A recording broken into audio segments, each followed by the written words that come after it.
Hello and welcome back to Church Online with the Denver Church of Christ. Thank you for joining us today. It's great to have you. For those who are new or who are visiting for the first time, special welcome to you. So grateful that you could be with us. This is our last week in our series this month entitled The Hero. Now, the reason why it's entitled The Hero is because the hero is always a part of a story. And this year, we're studying out and we're looking at the story of hope as it's biblically explained. Every single month, we'll follow an aspect of storytelling. This month is the hero. Next month is the villains. We'll study the main characters. We will study character development, the setting, the backdrop. All of that will be aspects of every series that we study during this month. The hero in the story of hope is God's grace. And so we've spent all of February studying out grace. And so this is our last week, and the title of the sermon today is A Way of Life. Now, there are a lot of really challenging narratives in the Bible. One could never level the accusation that the story of God's people only recorded its highlights, its victories, its incredible moments, all right? Because the good, the bad, and the ugly are all in the Bible. It does not give a rose-tinted view of our history. And some of the stories are so difficult to resolve with belonging to the people that are supposed to be devoted to God that it's a little embarrassing. It's like having family members that you love, but you don't like to take out in public. One of the most strange, brutal, and surprising stories in the Bible is that of the story of Perez. Perez is one of the forefathers of the town of Bethlehem, where Jesus is born. But his story is really the story of his mother, Tamar. Now, you can read that story all by yourself in Genesis chapter 38, but I want to recap it for you right now because it has to do a lot with what we're talking about today. Tamar was married to one of Judah's sons, and Judah was one of the sons of Jacob. But Judah's son, his oldest son that Tamar was married to, was evil. And so God punished him and he died, leaving Tamar a widow, and a widow without a son. And that is a really big deal in Jewish society at this point. And so that becomes a part of what we're going to talk about today, but that's important to know because God had provided in the law some help for a woman that was born, that whose husband died and who did not have a son to her. So God established this law called the kinsman redeemer law, so that the oldest son's name would not be blotted out of history. And so that land could still be passed down through that family. This law essentially stated that it was the duty of the next oldest brother of the deceased husband to give the widow a son of her own. Okay? Now, I know that law seems weird to us, but this is where we have to be really careful not to judge an ancient culture through the lenses of our own cultural mores, all right? This was a great charity that God set up to make sure that widows were not left on their own and to make sure that they weren't left landless, okay? But this brother, so the next brother of Tamar's deceased husband, was also a bad man. And he did something very evil to Tamar. And so God punished him as well. And he died, all right? So now, two of Judah's oldest sons have died because, in his mind, because of Tamar. Not because of the evilness of his own family, but because of this poor woman, Tamar. He's got one more son left. It's still his duty to be kinsman redeemer to Tamar, but his next oldest son is a little too old to get married yet. And so Judah says, you know what, my son's not old enough yet. I'll give you a call when he does get older, all right? So he made excuses and told Tamar that, they'd figure this out later. But then he never did. And so Tamar is left alone and destitute. This is an awful thing that Judah does to Tamar. So Tamar made a plan to force Judah to fulfill his obligation. And she pretended to be a prostitute. Now, I think I mentioned that there's a lot of stories in the Bible that are a little bit sordid. This is one of them, all right? Judah, not knowing that the prostitute he was seeing on the side of the road was Tamar, slept with this prostitute, all right? Judah was not a good guy. Later, down the road, he finds out through the gossip grapevine that his daughter-in-law, Tamar, is pregnant without being married. And this is an issue of unfaithfulness. And so Judah sees an opportunity here to get rid of one of his problems. He could level God's own law against Tamar and get rid of her, thus eliminating his problem, all right? But Tamar then lets him know discreetly that the baby she's carrying is actually his and that she was dressed up as the prostitute that he slept with. And in that moment, all of Judah's evil ways comes home to roost. And here's what's amazing. He actually repents. All right. He sees all of what he has done throughout the course of his life, and he becomes a changed man. From this moment forward, Judah actually becomes a hero in the Bible. He becomes a good man because he was really bad up to this point. So Tamar is represented as a kind of heroine in the story as a result. And Perez is the son that she bore because of Judah. It's a sordid story, but it has a kind of redemption in the end, which is the point of it. But like I said, these are not the kind of stories that shine favorable light on God's people. Instead, it shows how really, really messy our history is, and it normalizes that fact. There is no need to give any different kind of impression of who we are. We are a mess. And I think this is especially important right now, given our social climate. We don't have a perfect track record as a people. It takes us time to learn from our mistakes. It takes us time to change. Sometimes we make inadequate changes or wrong changes. But I think when a church or any group attempts to portray themselves as always standing on the right side of things, they are either brand new or they're lying. Because our biblical history shows how often and how badly we sometimes get things wrong. Judah, this bad man, is the forefather of Jesus. Jesus is called the Lion of Judah. And Judah for the long time was not a guy to be represented as a hero. So when we look at Jesus being called the Lion of Judah, we can go, yeah, you know what? We do. We have a complicated history. Somehow, though, this is often how God's grace prevails. It shines through these narratives that are hard and messy. Go ahead and open your Bibles to the book of Ruth. And this is where we're going to stay today. In some ways, when we look at the book of Ruth, we see a book that's very similar to the book of Job, except the main character is female in this case. Both of these books take place before the time of Kings. Both books have terrible tragedies happening over and over again to the main characters. And in both books, God does not give these main characters any reason for why this is happening. The book of Ruth is taking place during the time of Judges. Now, to give you an idea of what those times were like, I'm just going to read the last verse in the book of Judges. In Judges 21:25, it says this: "In those days, there was no king in Israel. Everyone did what he thought right in his own eyes." The book of Judges chronicles a time of tremendous ups and downs for Israel as they vacillated between moments of chaos and moments of faithfulness. And those periods where people were walking astray from God, when the people of Israel were not faithful, the longer periods of time are periods of violence and obscenity, okay? Just horrible, horrible times. And that is the period of time where Ruth is living. In many ways, the book of Ruth is actually about a woman named Naomi, an Israelite trying to survive a famine with her family. And that's how the book opens. It lets us know that there was a famine in Israel. And the famine gets so bad in Israel that Naomi's husband moves the family to Moab to try and survive because the famine wasn't as bad there. And this would have been a very difficult move because of how bad the relationship was between the Moabites and the Israelites. As a matter of fact, when Israel was escaping Egypt, the king of Moab had hired Balaam. I don't know if you remember Balaam, but he was this false prophet and to seduce Israel to be unfaithful. And because of their unfaithfulness, God releases a plague, and it's all because of this Moabite king.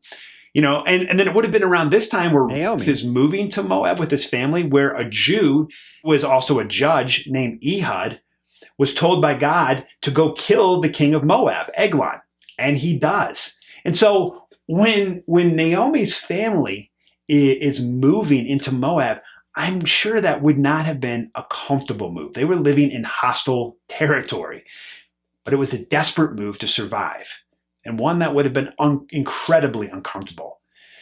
And then while they're there, Naomi's two oldest sons marry Moabite women, something that would have been frowned upon in Israel's society. It was often said in the Bible where God tells the Israelites not to marry foreign women because when they marry foreign women, they start worshiping foreign gods. And so it would have generally not been approved of for Naomi's family to have sons that married foreign women. And so after the sons marry foreign women, then all of a sudden Naomi's husband dies suddenly. And shortly thereafter, both of her sons also die. And Naomi is left alone in a distant country. And she has two daughters-in-law to think of as well. It is a desperate, desperate situation, not unlike Job's. The book describes that the circumstances has left Naomi raw. She's lost hope about the future, and she tells her daughters-in-law to go home and leave her to her own fate. She's like, go home. And actually in Ruth 1, verse 12, it says this, turn back, my daughters. Go your own way, for I am too old to have a husband. If I should say I have hope, even if I should have a husband this night and should bear sons, would you therefore wait until they were grown? Would you therefore refrain from marrying? No, my daughters, for it is exceedingly bitter to me for your sake that the hand of the Lord has gone out against me. You know, what Naomi is essentially saying is like, guys, I have no hope. God is against me. And here's the thing, even if I were to get married today, even if I were to conceive sons today, are you going to wait with me until my sons are old enough to marry you? No, you're young. You have your whole lives in front of you. God's hand is against me. I would get away from me if I was you. Go and live your lives. You know, as ancient as this book is, it's one that's also fairly relevant, I think. Unfortunately, it's a narrative that is so common today. A person who is alone, a person who has lost loved ones, without spouse, without children, living in a land where they feel they've been rejected. I think a lot of people can relate to the loneliness, the desperation, the fear, and the loss of hope that Naomi expresses throughout the beginning of this book. Again, it is important to point out that the Bible gives no explanation as to why this is happening to Naomi, and it never does. And that too is an important aspect of living. We don't always get reasons for why what's happening to us is happening. We're left without reasons and without guarantees, but we are asked to trust in God despite how difficult that can be in such moments as the ones that Naomi is experiencing. Actually, the first time God is even mentioned in the story does give us a hint of what's happening though. In chapter 1, verse 6, it simply says that God had visited his people and giving them food, ending the famine in Israel. The very famine that had resulted in Naomi's family coming to Moab in the first place. It's a clue that something more is going on here than happenstance. So Naomi decides to return home, telling her daughters-in-law to go to their home as well because they're yet young and can remarry. With tears, one of them does return to her home and leaves Naomi behind. But the other daughter-in-law, a woman named Ruth, refuses to be parted from Naomi and from the God of Naomi. Ruth 1 verse 16, this is a verse we all know pretty well. It says this, "Do not urge me to leave you or to return from following you. For where you go, I will go. And where you lodge, I will lodge. Your people shall be my people, and your God, my God. Where you die, I will die, and there I will be buried. May the Lord do so to me, and more also, if anything but death parts me from you." And when Naomi saw that she was determined to go with her, she said no more. There was something so special about Naomi that Ruth would not abandon her.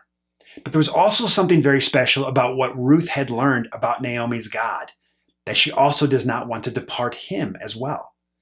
Through the tragedy and grief Ruth had endured, she had learned a great truth about our existence and about our Creator, that she would not stray from a path that would lead back to him. However, we see that all of this, the fact that Ruth is staying with Naomi, brings Naomi no joy. And I think what's going on here is that we see that Naomi will not allow the specter of hope to come back into her heart. And I bet we can all relate to that when we've been hurt or we've been disappointed or we've had a series of disappointments. When there is a glimmer of hope on the horizon, we don't want to believe it because we don't want to go through the pain of losing that hope once again. And that's where Naomi's at. This becomes even more evident when Naomi returns home to Bethlehem in Israel. The town is all astir that with the return of Naomi from Moab. And one wonders what kind of conclusions they are drawing as Naomi returns, especially if the book of Ruth is kind of a parallel story to the book of Job. We know how Job's friends felt about all the suffering that Job was going through. Job was suffering because of his sin. And so one wonders if the town is thinking the same thing about Naomi. Maybe they're saying to themselves, well, they did after all relocate to a foreign land. They did after all allow their sons to marry foreign women. Perhaps that's what happens. That's what happened to Naomi. God is punishing her for the decisions that they made. Naomi herself doesn't do much to dissuade them from these thoughts because she tells them, you know what, don't call me Naomi anymore. That word Naomi means lovely. Instead, she says, call me Mara, which means harsh, because her life has become bitter and harsh. And she's now without any expectation of hope. And she wants to embrace that identity completely. This is the low point of the narrative. So obviously, this is when we begin to see God's grace. Now here's the thing. God never utters a single word himself in this story. But the hero of our story, his grace, is not silent. And that grace now begins to save the day.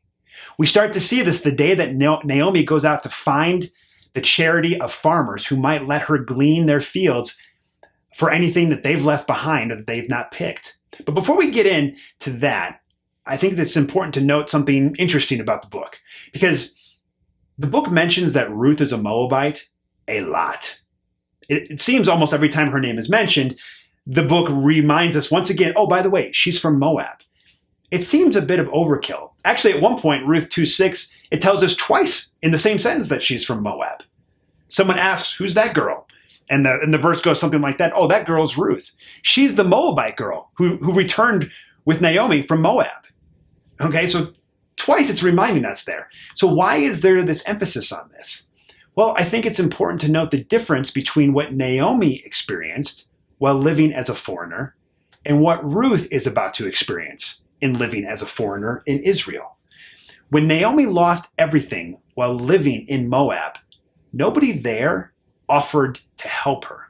However, when Ruth arrives in Israel, also in distress now, and as a foreigner, she has a very different kind of experience. All right, and why is that? Well, because God set it up that way. It was a part of God's law that when a farmer reaped his field, he wasn't supposed to reap it all the way through or very thoroughly. He was supposed to leave some behind. And why was that? Why is that a part of God's law? So that the poor and the foreigner could glean what was left over for themselves. That's in Leviticus 19, 9 and 10, Leviticus 23, 22, Deuteronomy 24, 19.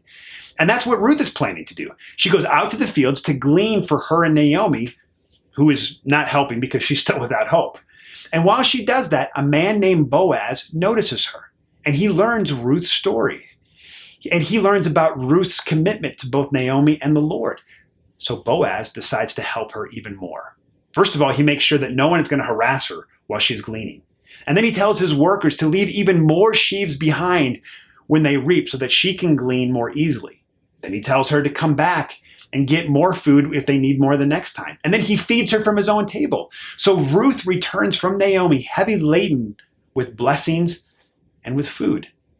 This all might seem kind of quaint to us, but for Ruth and Naomi's life, they're receiving a real boost from this charity. They've gone from abject poverty and despair to having hope once again. Ruth shows Naomi how Boaz has looked out for her and all the food he's gotten from his fields. And now, for the first time in the story, we see that Naomi allows herself to believe that maybe God is watching out for them. In Ruth 2, verse 18, it says this, and she took it up and went into the city. Her mother-in-law saw what she had gleaned. She also brought out and gave her what food she had left over after being satisfied. And her mother-in-law said to her, where did you glean today? And where have you worked? Blessed be the man who took notice of you. So she told her mother-in-law with whom she had worked and said, the man's name with whom I work today is Boaz. And Naomi said to her daughter-in-law, may he be blessed by the Lord, whose kindness has not forsaken the living or the dead. Most of you will know the rest of the story, and even if you don't know the story, you could probably guess what's about to happen. It's a very happy ending. Naomi hatches a plan to help match Ruth with Boaz, the very man that has shown such charity to the both of them. And that plan works. And they end up getting married. And after the dismal ending to the book of Judges, we get this very happy ending to the book of Ruth. And yet, despite our enjoyment of such a story, it does beg the question of why this story is important to the biblical narrative. What does this have to do with anything? Well, because it shows how God's word is full of grace when people make it their way of life. His word to the Israelites commanded them to be open-handed with the poor. His law forbade them from taking advantage of the widow or the foreigner. And more than that, his word taught the Israelites not only that it was wrong to be cruel, but more importantly, that it was normative to show favor and grace towards those who needed help, even if they didn't deserve it. God was trying to create a people whose very way of life would reflect the grace that he has towards the entirety of the world.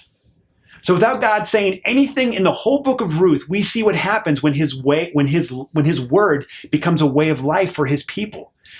The grace of those people changes the lives of others.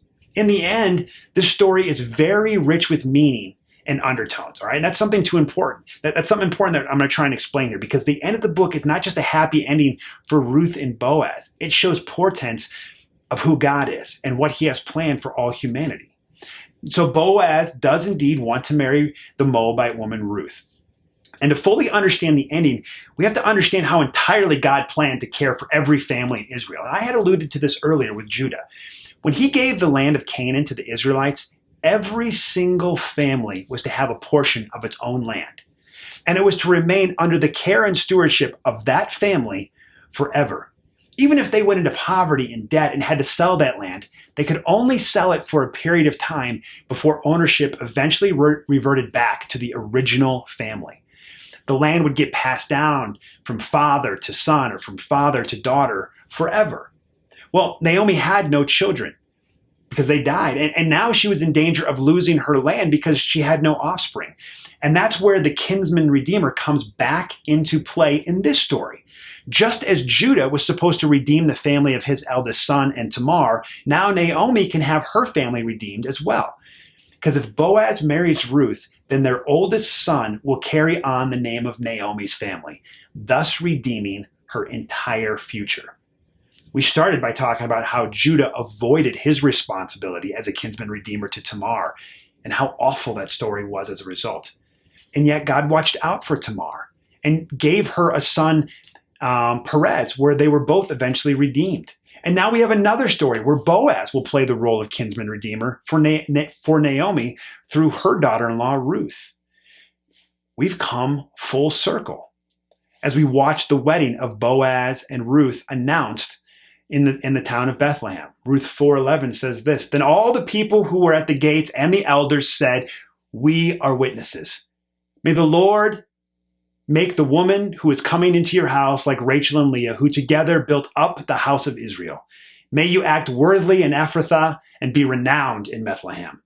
And may your house be like the house of Perez, whom Tamar bore to Judah, because of the offspring that the Lord will give you by this young woman.'" The horrible story of Perez seems to end at the incredible story of Ruth and Boaz. God's grace destroys the cruel foothold the world can have upon people because he makes grace a way of life for his people to follow. And the book of Ruth is an amazing story to show how that way of life should actually work. But even this isn't quite the end of the story, because this way of life, this grace, seems always to point forward towards the future, not just meeting some of the needs of the present. It's pointing towards, if you can believe it, even greater blessings and grace to be bestowed upon us. And in the end, that's how the book of Ruth ends itself. Now, I want you to keep in mind that the book of Ruth is happening during the dark days of the book of Judges, all right? And that's really important to keep in mind because those were some dark days. So the end of the book of Ruth closes like this. Ruth 4:13 through 17. "So Boaz took Ruth, and she became his wife. And he went into her, and the Lord gave her conception, and she bore a son. Then the women said to Naomi, 'Blessed be the Lord, who has not left you this day without a redeemer, and may his name be renowned in Israel. He shall be to you a restorer of life and a nourisher of your old age. For your daughter-in-law, who loves you, who is more to you than 7 sons, has given birth to him.' Then Naomi took the child and laid him on her lap and became his nurse. And the women of the neighborhood gave him a name, saying, 'A son has been born to Naomi.' And they named him Obed. He was the father of Jesse, the father of David." This, to me, is the final point of the book. The world is awful, and it will wreak havoc upon people to terrible effect. The world can rip us apart if it can, and often it does. That's what happened to Tamar. And that is also what happened to Naomi. But out of the pain and darkness, God can redeem our stories. Tamar and Naomi became forever enshrined as the mothers in the line of David and as grandmothers in the line of Jesus. That is what happens as we take the grace that God embeds in his words and in his commands to us, and they become our way of life. He turns stories of darkness and woe into epic stories of victory. Now, Jesus is not a part of Ruth's story per se, except in understanding that this book is a part of Jesus' heritage. And yet, what we see in Ruth's commitment to Naomi, in Boaz's commitment to Ruth, and in God's commitment to his people in the book of Ruth, is the very character of Jesus and his commitment to us.